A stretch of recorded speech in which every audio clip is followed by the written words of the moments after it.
Hello everybody and welcome to 3 Colours Up. In this one, I'm going to be painting the old plastic Furioso Dreadnought for the Blood Angels, because the new edition is around the corner at the time of filming and I thought let's do something that wasn't coming up in the new edition. This has taken inspiration from Trovarion Miniatures. I cannot pronounce the name, I do apologise, and his Grim Dark Blood Angels tutorial, and I thought, that's cool, I want to give that a try. So I did. And hopefully you'll enjoy it too. So to get started on my Furioso, I've primed Chaos Black over the entire model, and this is going to be a quite long process for the first few initial coats of colour. So what I need to do first is remove the arms, because we just don't need those being in the way right now. So we'll be doing them separately. Now the first thing we want to do is to stipple a colour all over, and the colour I'm going for is Mephiston Red. This doesn't have a label on it, it fell off, and we're going to be using that as our base coat. We're going to be applying it in a kind of stippled manner, mainly because we just want the paint to have a sort of an uneven finish over the whole model. So this is how we're going to do it. Just stipple this as best we can.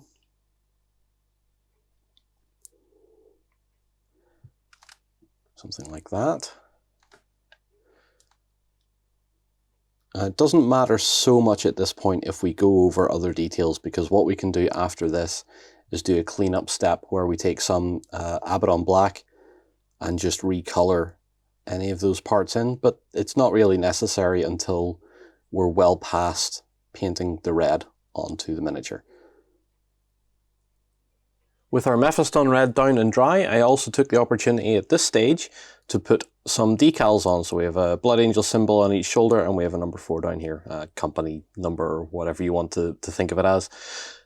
It's a very unusually early step to put decals down, but this is part of the charm of this style of painting. We're now going to take another little bit of Mephiston Red, and using the same technique as before, so basically just making a mess, which is great. What we're going to do now is stipple over our freshly applied decals. We want to stipple that very lightly. We could almost sponge it if we wanted to, but what we're doing now is chipping and weathering down the markings just a little bit, so not too much on the leg one, and the yellow is kind of harder to do because it's so bright it lightens the paint underneath it, but that's okay. On this one here, this will be a little bit more interesting looking, so just a little smattering like that over the decal. So what we see now is a more faded, worn looking symbol. And at the same time then we can just very quickly stipple over some areas that we think are just a little bit too thin. Just add a little bit more texture here and there. We will do this arm, but it's not quite set yet, so it's still drying. So with that, we're going to move on to the next stage, which is the second stage for our red. And for that, we're going to be using some Evil Sunz Scarlet. And this is going to be applied more or less in the same manner as our Mephiston Red was. So again, I'll be taking it on the brush, totally wrecking our brush to do this, but that's absolutely fine. And what I want to do with this red is do our highlight. So our highlight is going to be the same pattern as before, stippled onto the model, but on the upper surfaces of the miniature. So here on the arms,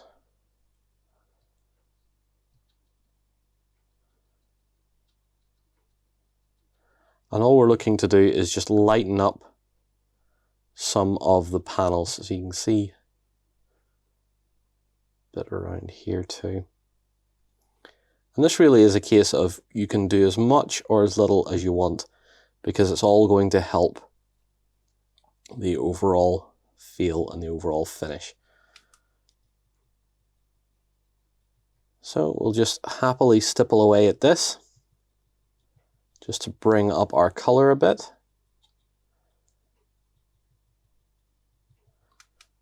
So you can see what it's doing on the arms there. It's starting to look a lot more vivid on these upper areas. So we'll do that over all the model. And when we come back, we'll start to look at some heavier weathering. With our lighter red, our Evil Sunz Scarlet now down, you can see that we have a little bit more visual interest on the miniature. It's a little bit more 3D looking with the way the light hits it in certain parts and just highlights up some of those areas. Now it's time to do a little bit more weathering. This, this basically seems to be a video of we're going to weather it until it's painted. So what we're going to be using here is Vallejo model color German camouflage black brown. So one of my favorite colors to use while doing a chipping and weathering effect. So we'll get plenty of that down. We're then going to take, initially, we're going to take a little bit of sponge and dab it into our black brown. Now, again, the arms are going to have to come off. And what I'm aiming to do is to just touch some of the edges. Well, we're going to touch a lot of the edges on this because we want this to be quite heavy to go with the style of weathering that we want here. So we'll even do it over our panel lines and really start to work our reds down and sort of chip it away. And this really is a to your taste amount of weathering. So I'm planning to do go quite heavy on this. So we're going to make quite a good mess of our Dreadnought here. I figured since he's a Furioso, he's going to want to get into combat. He's got 2 claws. He's not going to hang around and, you know, wait for the ideal moment to charge in and do some damage. He is actually going to be quite interested in getting involved. So that's just going to be a case of chipping this up as much as possible using our sponge. I might switch to a brush, but I don't feel like I'm going to need it at this stage anyway. So we'll just go ahead and just make a lovely big chipped up mess and see what that looks like after that. Now off camera, once this stage is done, I'm going to go in with some Abaddon black and clean up all the areas I don't want any red paint on. So when we come back, he'll look a little bit cleaner and this red should look really nice and heavily weathered. With the chipping all done, as you can see, we've also went back in and cleaned up areas with some Abaddon black or just, you know, any matte black, just to tidy those surfaces up for when we actually get round to painting some of them. But it also lets us see how our chipped red paint looks, and I think it's looking pretty good. It stands out quite nicely. The highlighted parts all seem pretty apparent as well. You know, they give a nice upper surface to the model. Now we're going to move on to a bit of dry brushing. And for that, we're going to be using Iron Warriors. It's a nice dark metallic, and it's going to be the dry brush that I put over everything that is mechanical. So we're going to try and get into all the claws, into some of this cabling and stuff back here, and everything underneath as well. So it's going to be quite a long process, but keeping patient or being patient will give us a good result. So we'll get some of that down onto my mess of a palette back here. And then we're going to have to once again remove the arms. We can do them separately and keep things nice and tidy. Make sure we have enough off the brush. And it's just going to be a case of working our way around the model now with our Iron Warriors and just picking out our metallic parts. Our aim as well here is to also just hit some of the chipping on the edges of the armor as well. So, for example, up here, what we'll do is just draw little lines like that. and that's going to begin the process of highlighting up some of our wear and tear. There's going to be a fair bit of that too, so while you're doing this dry brushing stage, just occasionally go in and go and just hit an edge with a bit of it. Now sometimes the brush will naturally catch it, and that's fine. Let it do that, let it just do whatever it wants to do as you're moving around the model. And once we have all this done, we'll come back and see what our next stage is going to be. With our iron hands now down, we can have a look around and see what we've got. So what I enjoy most is seeing the edges of this armour faded through to bare metal. I think that step through red, through the dark brown, and then into that base silver is very, very nice. In general, we're on the right track, so we've got plenty of silver hiding around underneath the armour and looking all pretty good. Now, it does look a little too clean, and that's what we're going to change up now. So we're going to give everything that is metallic a wash with Agrax Earthshade. This is to give us a little bit more of an oily feel to it. And once again, we're going to take the arms off, and we're going to be using a fairly broad, messy brush. It's kind of an older brush that I have here. And we're going to give everything that has just had this metallic dry brush a good coat of Agrax. With our Agrax now dry, let's have a look around and see that we've just dulled our metals a little bit, just added a bit of a warmer tint to certain parts of it. Just makes it look a little bit more oily and a little bit older. Now, we're going to move on to another dry brush, and this one is going to be Leadbelcher, again, pot with no label on it. And this one is going to be for just highlighting and brushing up on a few little areas here and there. So say on the claw here, we just want to make that stand out just a little bit more. I know it's taken away a lot of the previous work, but what I want the claws to look like is more sort of heavily used metal. So very bare, very scratched up, as if it's actually being used a lot more. Keep that arm on for now. Now, while we're doing that, the other thing that we want to do is to just touch up a little bit more of the silver damage on our red. So we're going to take a little bit of that and just increase the amount of silver on some of the edges. Just in a few spots, not too much, because we're already accentuating it enough with the initial colour, but adding a little bit more in certain areas just to make it pop a little bit better. So at this stage, this is what we're going to be doing.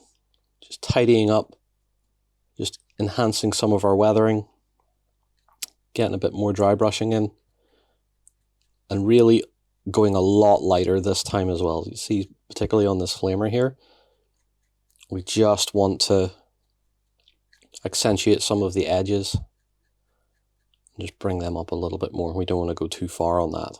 So that's what we're going to be doing, and when we come back, we'll see what's next.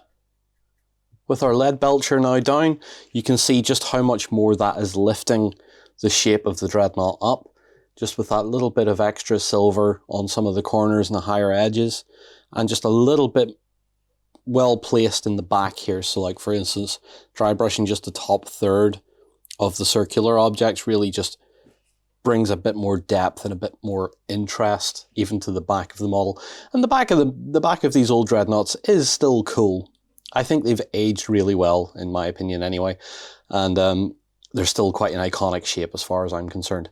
So we're going to be moving on to our gold details now, and for the base coat for that, we're going to be using Citadel Air Thalax Gold. Really nice rich gold as well. I probably could use Retributor, but I like the Air range. I've said a few times now, I just like how much more manageable the Air range is and how much thinner it is straight out of the pot. So what we're going to be doing gold is the two wings, the outer frame of the sarcophagus, the parts of the blood drop, the edge of the vision slot. We have a wing and a skull on this side, and on this side we have a wing, and I think we're going to do these blood drops in as well, and a little Mechanicus symbol on the back. So there is going to be a fair amount of gold, but not a lot. And the Thalax will probably take maybe 1 to 2 coats to get down, but it does settle really nicely as well. And after this, we're going to give it a little wash, and then we'll be giving it a highlight. With our Thalax gold down, I also went off camera and did a couple of extra detail colours. So I've painted in the bones for the cross, a little bit of scroll work here. There's also some parchment and a purity seal down here. So those have been painted with Morghast bone, just straight Morghast bone, 2 layers of that. And the seal, the actual wax seal of the purity seal, has been painted in Screamer Pink. That's fine, that's all we're going to be doing with those for now. So what we're going to do next is revisit our Agrax Earthshade, and we're going to shade in everything we've just painted, including the gold and the scroll work and the parchments. So for example, in this part, what I would like to do is just paint in the whole area. We don't want to be too precious with this, we just want to go on ahead and just shade the whole lot in. And then we're going to carefully work our way around all the other gold details and all the other parchment. With our golds and our parchments now all done, we're going to highlight our gold, and for that we're going to be using Citadel Air Valdor gold because it's almost a silver. It's a very light, it's a very pale gold. It's quite an attractive gold, I think. And all we need to do here is, for example, on our wing motifs, what I want to do is just take in some parts of this and just give it a bit of a polished looking edge so it stands out a little bit more. And then we'll work down the feathers. We'll start here, do a little bit there.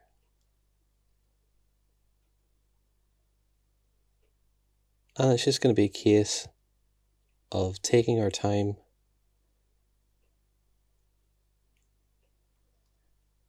just to bring all this together.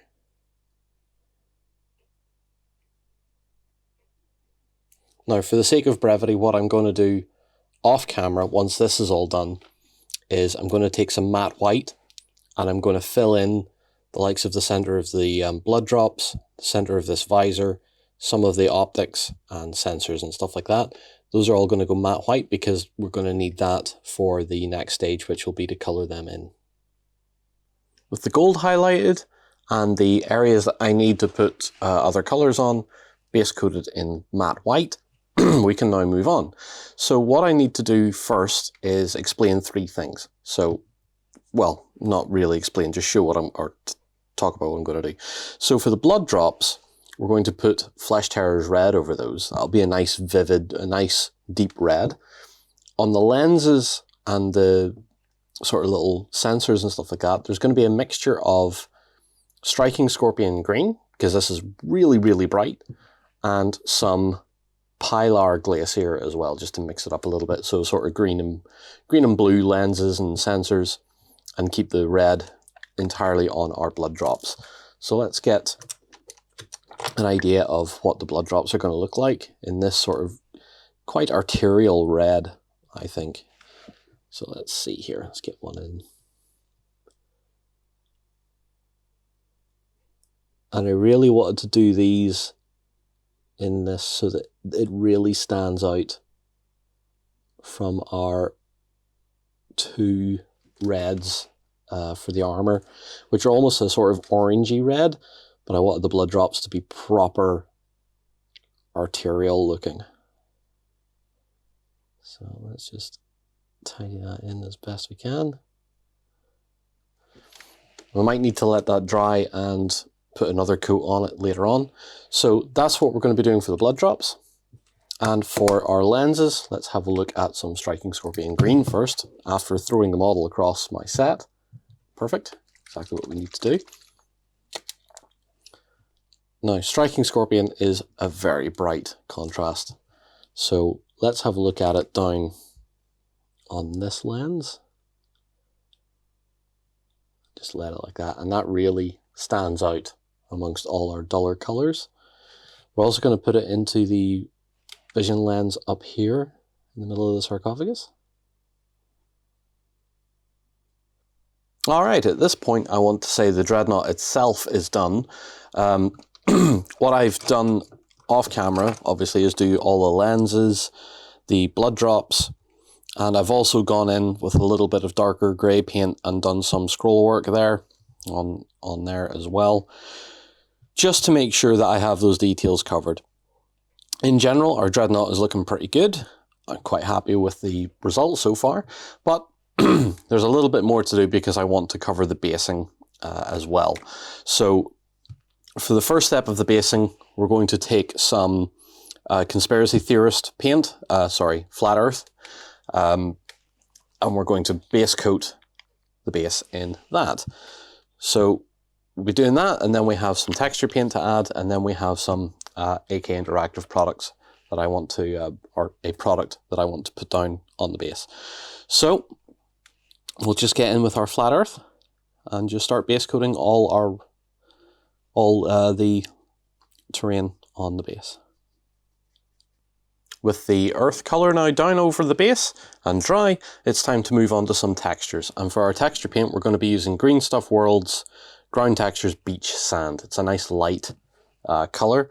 And what I want to do with this is basically take it and apply it to the more broken areas of the base. So get in and around the skull and stuff like that. And sort of work it into the cracks a little bit. Because I don't want the whole base to have this really bright sand colour. I just want to have it, make it look a bit more like a drifted kind of build up of debris. Like so. Now this is probably going to take a while to dry as well, but we'll see how it goes. With our ground texture down and dry, you can see what our base looks like now. I've taken a little bit, added a bit of water to the brush after applying the main bits and sort of smoothed it out a little bit and brought the edges, sort of feathered these edges a little bit. It's a bit messy, but I mean, it's groundwork. It doesn't need to be neat. So our last step, basically, is to apply some enamel wash. And for that, we're going to be using AK Interactive Dust and Dirt Deposits. This is their brown earth deposit, so it's kind of a dusty brown. And I want to apply that over the entire of the base, as well as the lower parts of the legs. So in particular, we're going to be focusing on the feet. So the feet, maybe a little bit up onto the shin armor as well. But the majority of this is going down over the base. And we want to apply this quite heavily. And it looks like this is a new pot, so it's quite a bit heavier than usual.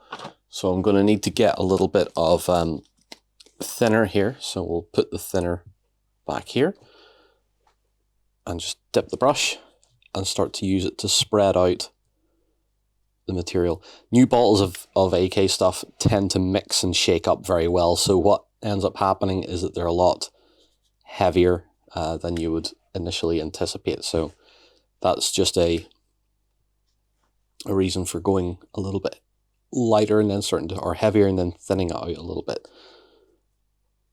So we'll move this around, a bit thinner and spread it in. Lets it get into all the nooks and crannies on the base without completely flooding every other detail and every other color that we have. A bit of that, a little bit more.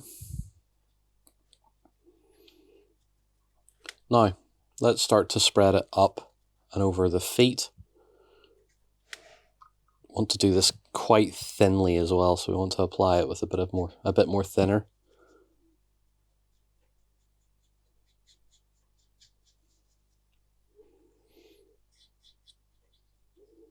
And when this dries, what we can do is take a dry brush and we can run it back a little bit, or we might see that it's okay as it is and just let it dry and let it work away as it is, because we still have a dry brushing stage to go once we have all this down as well. So don't forget to work it into the mechanical parts at the back here as well. And then up onto this shin. Over our scroll work.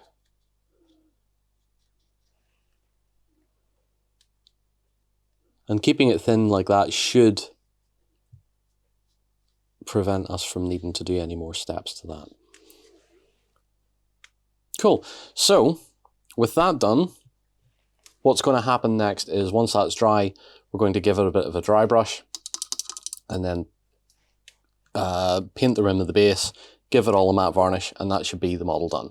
So when we come back, we'll do the dry brush, and that should basically be the last step that we need to cover. With our dust wash now dry, we can have a look at what that has done to our model and the base. It's all looking pretty good. Settled down quite nicely, looks quite natural. A couple of little places here where, you know, we could shift it around a little bit, but that's all right. We're going to move on to the final step, which is our dry brush. And our dry brush is going to be Vallejo Model Color Buff. It's a very light, dusty sort of yellow. And really want to use that just to highlight up some of the details on our base. So we have a dry brush here. We'll sort that out. Get it nice and light. And just going to be a case of dry brushing this up.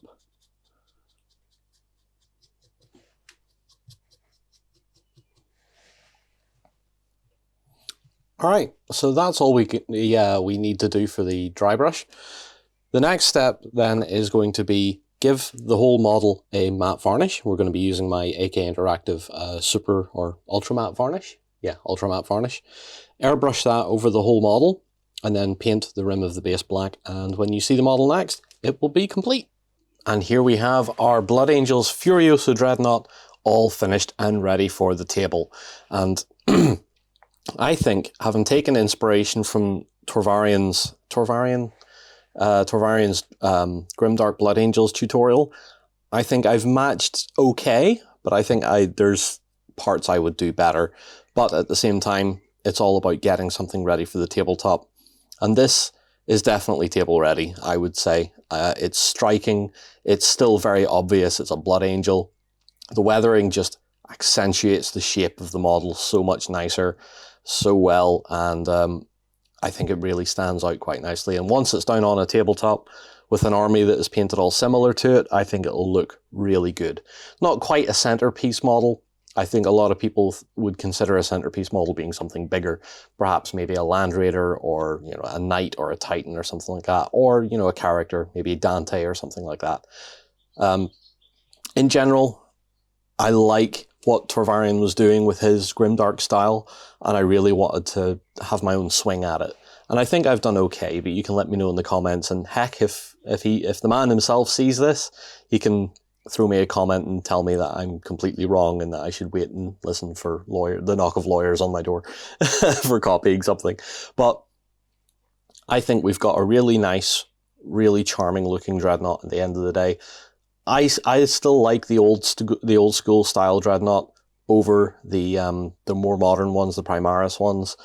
There's just something cool about them, and I think having grown up with the original Dawn of War game and that original cinematic with the Dreadnought coming out of the smoke, it always makes me feel happy seeing that old school waddling mass of guns, armor, and anger trudging its way across the tabletop and beating stuff up.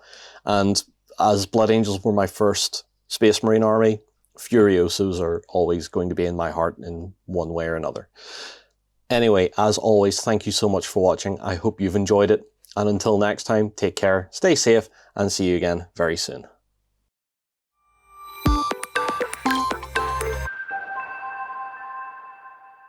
Go ahead and check out our other content on screen now. And while you're at it, why not hit subscribe and remember to ding our dong. Go on, you know you want to click it. Go on.